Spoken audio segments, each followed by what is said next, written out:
Friends, మీరు stock మార్కెట్లో invest చేయాలనుకుంటున్నారా? ట్రేడింగ్ చేస్తూ మనీ సంపాదించాలనుకుంటున్నారా? అయితే ఇండియాలో ఉన్న వన్ ఆఫ్ ది బెస్ట్ ప్లాట్ఫామ్స్లో అప్స్టాక్స్ కూడా ఒకటి. ఎందుకంటే రతన్ టాటా గారే దీంట్లో ఇన్వెస్ట్ చేశారు.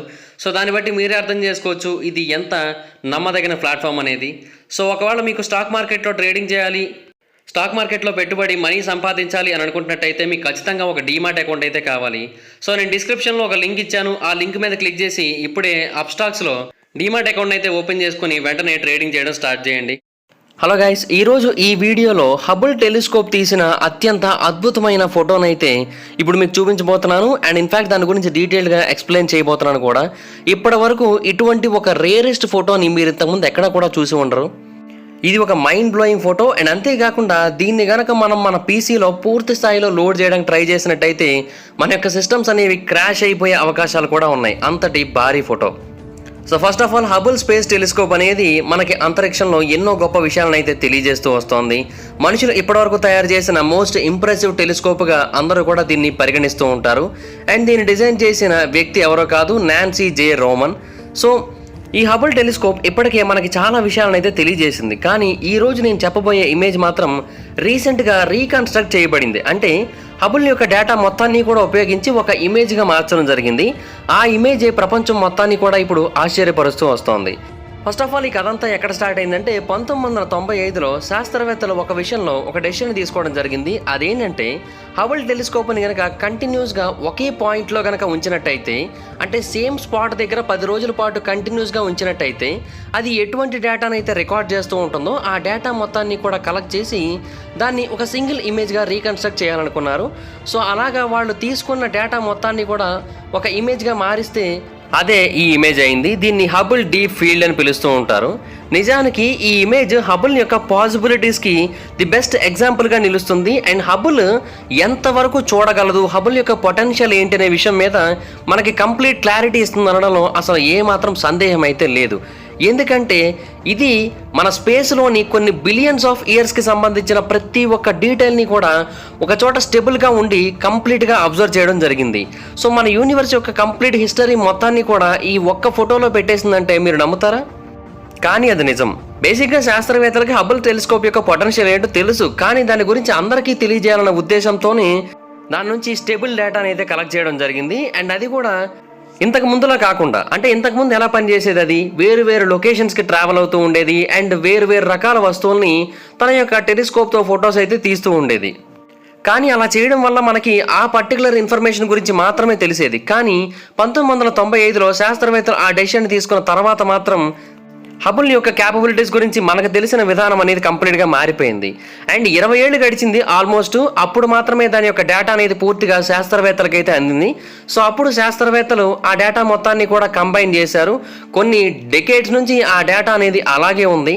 అండ్ శాస్త్రవేత్తలు దీనికోసం ముందుగానే ఒక జాగ్రత్త తీసుకోవడం జరిగింది. అదేంటంటే స్పేస్లో పూర్తి చంద్రుడు ఎంత స్పేస్ని అయితే ఆక్యుపై చేస్తాడో అంత స్పేస్ని కంప్లీట్గా ఇది ఫోకస్ చేసేలాగా దీన్ని స్టేబుల్గా ఉంచడం జరిగింది. అండ్ దాని నుంచి చాలా రకాల డేటాస్ అయితే వస్తూ ఉంటాయి కదా. అంటే ఫర్ ఎగ్జాంపుల్ అల్ట్రావైలెట్ డేటా వస్తుంది, ఇన్ఫ్రారెడ్ డేటా వస్తుంది, అంటే ఇన్ఫ్రారెడ్ ఎక్స్రే డేటా వస్తుంది. వీటన్నిటిని కూడా ఒక సింగిల్ ఇమేజ్గా మార్చడం అనేది చాలా కష్టమైన పని.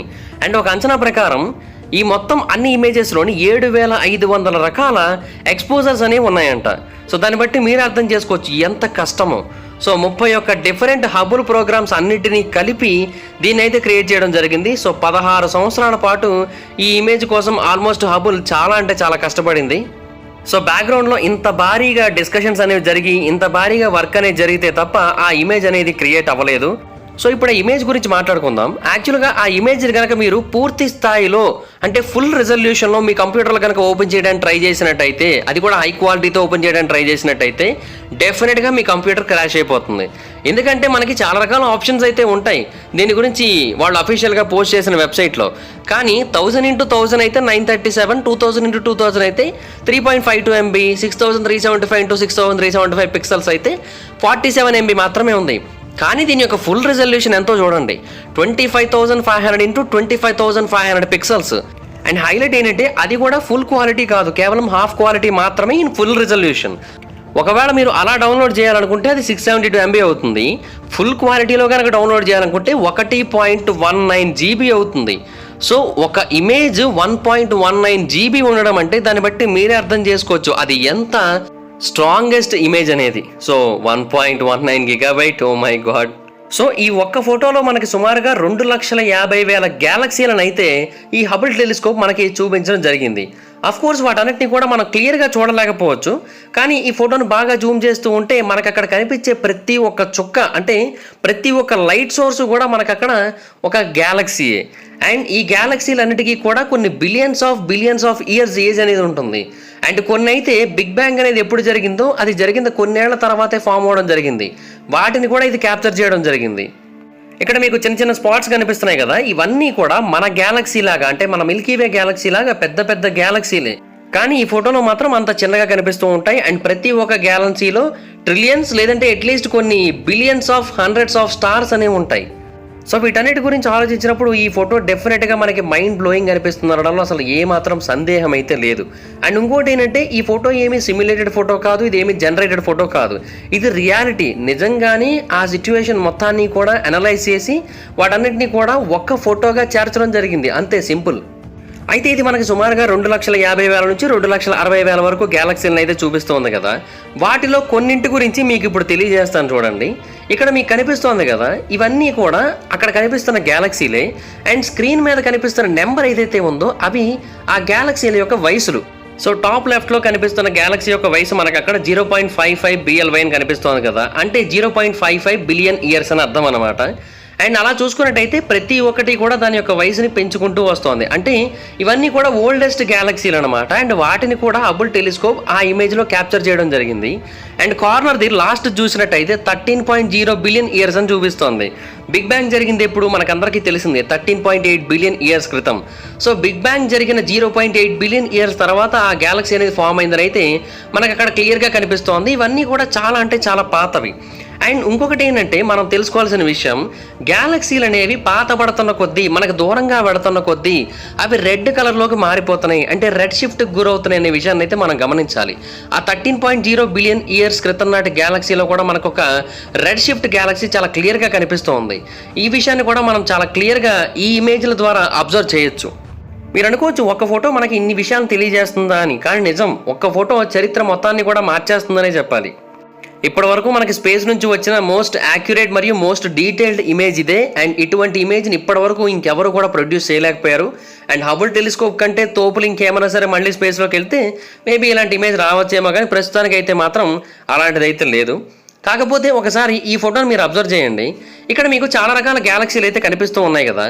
అయితే మీకు అన్నీ కూడా నార్మల్గానే కనిపిస్తూ ఉండొచ్చు, ఎందుకంటే మనకి దూరం నుంచి చూస్తే అన్నీ కూడా మనకి లైట్ లాగా మెరుస్తున్నట్టుగానే కనిపిస్తూ ఉంటాయి. కానీ మనం దాన్ని బాగా జూమ్ చేసి అబ్జర్వ్ చేస్తేనే మనకి కొన్నేమో ఎల్లో కలర్లో మారుతూ ఉంటాయి, కొన్నేమో రెడ్ కలర్లో మారుతూ ఉంటాయి. దీన్ని రెడ్ షిఫ్ట్ అంటాం మనం గ్యాలక్సీలో. సో ఈ టైప్ ఆఫ్ రెడ్ షిఫ్ట్లు అనేవి జరుగుతున్నాయి అంటే అర్థం ఏంటంటే అవి మన గ్యాలక్సీలకి బాగా దూరంగా వెళ్ళిపోతున్నాయి అని అర్థం. ఈ రెడ్ షిఫ్ట్ ఎఫెక్ట్ని ఇప్పటికే మనం చాలా గ్యాలక్సీలో నోటీస్ చేయడం జరిగింది. అంటే బిగ్ బ్యాంగ్ జరిగిన తర్వాత మన యూనివర్స్ అనేది ఇప్పటికీ కూడా ఎక్స్పాండ్ అవుతూనే ఉంది, ఇదైతే మనకు అందరికీ తెలిసిందే. సో ఆ ఎక్స్పాన్షన్ కారణంగా చాలా గ్యాలక్సీలు మన నుంచి దూరంగా వెళ్ళిపోతున్నాయి, కొన్నేమో దగ్గరకు వస్తున్నాయి. సో అలాగ దూరంగా వెళ్ళిపోతున్నవన్నీ కూడా ఈ రెడ్ షిఫ్ట్ ఎఫెక్ట్కి గురవుతూ స్పేస్లో మనకి రెడ్ కలర్లో మారిపోతున్నాయి. నార్మల్గా చూస్తే మనకేమీ కనిపించవు, కానీ బాగా జూమ్ చేసి చూస్తేనే మనకు అలా కనిపిస్తూ ఉంటాయి. సో ఈ ఫోటోలో కూడా మనకు కనిపిస్తోంది చాలా గ్యాలక్సీలు ఇక్కడ మనకి రెడిష్ కలర్లోకి మారుతున్నాయి, అంటే ఇవి కూడా రెడ్ షిఫ్ట్కి గురవుతున్నాయి అని అర్థం అనమాట. సో ఇవి కాలం గడిచే కొద్దీ మరింత దూరంగా వెళ్ళిపోతూ ఉంటాయి. సో ఏదన్నా ఒకటి రెడ్ కలర్లో కనిపించింది అంటే డెఫినెట్గా అది మనకి చాలా దూరంలో ఉంది అని అర్థం అనమాట.